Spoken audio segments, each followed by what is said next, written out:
안녕하십니까. 부동산 119입니다. 요즘 코로나든 부동산이든 정신없이 돌아가다 보니 한 해가 어떻게 저무는지도 모르고 있습니다. 이맘때면 우리가 해야 되는 일들 중에 내년의 계획이라든가 목표를 잡는 것도 중요하지만 새해에 달라지는 것을 체크하는 것도 놓쳐서는 안 됩니다. 그래서 오늘은 내년에 달라지는 양도소득세에 대해서 조사했습니다. 우선 소득세 과세표준 구간이 추가로 개정이 되었습니다. 5억까지만 있었던 것이 5억에서 10억까지 42%이고 10억 초과는 45%입니다. 다주택 중과입니다. 2021년도에 달라지는 양도소득세를 얘기하지만 2021년도는 눈알이 튀어나올 정도로 잘 봐야 합니다. 1월 1일부터 시행되는지 6월 1일부터 시행되는지 지대로 보지 않으면 눈 뜨고 코 베입니다. 내년 6월 1일부터 시행이 된다고 하는 것이고 2주택이면 20% 중과 3주택이면 30% 중과입니다. 단기 세율도 인상이 됩니다. 내년 1월 1일부터는 1년 미만 50%, 2년 미만 40%이고 2년이 지나면 일반 세율입니다. 그리고 6월 1일부터 바뀌는 것이 1년 미만이 70%, 2년 미만이 60%입니다. 단기 세율인 경우 잘 기억하셔야 됩니다. 상반기 하반기도 아니고 1월 6월로 구분해서 기억하셔야 합니다. 그동안 분양권은 양도소득세 계산 시 주택수에 포함되지 않았습니다.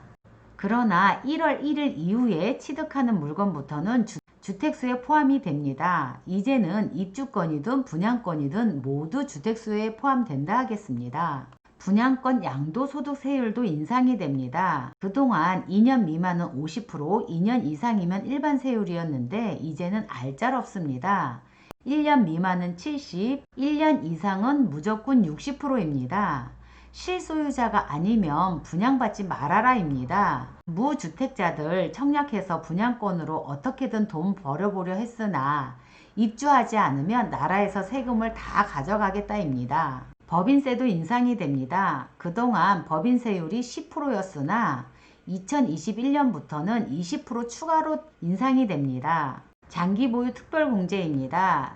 장기보유 특별공제는 2주택은 공제를 받지 못하는 것이고 1주택인 경우 9억 미만은 비과세다 보니 1주택을 가지고 있으면서 9억 이상의 물건에 대해서 세제 혜택을 받는 것입니다. 올해는 2년 거주하고 10년 보유하면 최대 80% 공제를 해줬습니다. 내년부터는 그 80%가 거주 40, 보유 40으로 해서 80%가 되는 것입니다. 그러나 보유만 하고 거주를 못할 경우 요 표 1로 가서 10년 거주를 했다고 하면 20%를 받는 것이고 5년 거주했다 그러면 10%밖에 못 받는 것입니다. 마지막입니다. 제일 중요한 하이라이트입니다. 중요한 것은 마지막에 나옵니다.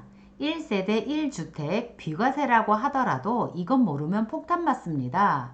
1세대 1주택 취득 기산점이 달라집니다. 이게 무슨 얘기냐면 2주택을 가지고 있는 1세대가 1주택 외에 주택을 모두 처분하고 양도한 경우에 양도 후 1주택을 보유하게 된 날부터 보유기간이 기산이 됩니다. 이게 무슨 얘기냐면 A, B 두 주택을 가지고 있는 상태에서 이 B를 양도소득세를 내고 팔았다고 하면 이 A주택의 취득기산점은 이 A 산 날이 아니고 B 팔은 날이 되는 것입니다. 이것은 양도소득세 과세했을 때 얘긴 것이고 만약에 일시적 2주택으로 A를 먼저 팔고 비과세를 받았다고 하면 B 취득기산일은 A 판 날이 아니고 B 산 날이 취득기산점이 되는 것입니다.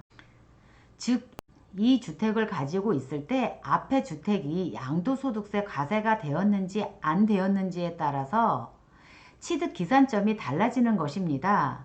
앞에 판 주택이 과세라면 그 판날이 취득기산점이 되는 것이고 앞에 판 주택이 비과세라고 하면 달라지는 것은 없습니다. 이만큼 양도소득세가 많이 달라지고 많이 어렵습니다. 세법이 나날이 바뀌다 보니 꺼진 불도 다시 보고 낸 세금도 다시 살펴봐야 할 때입니다.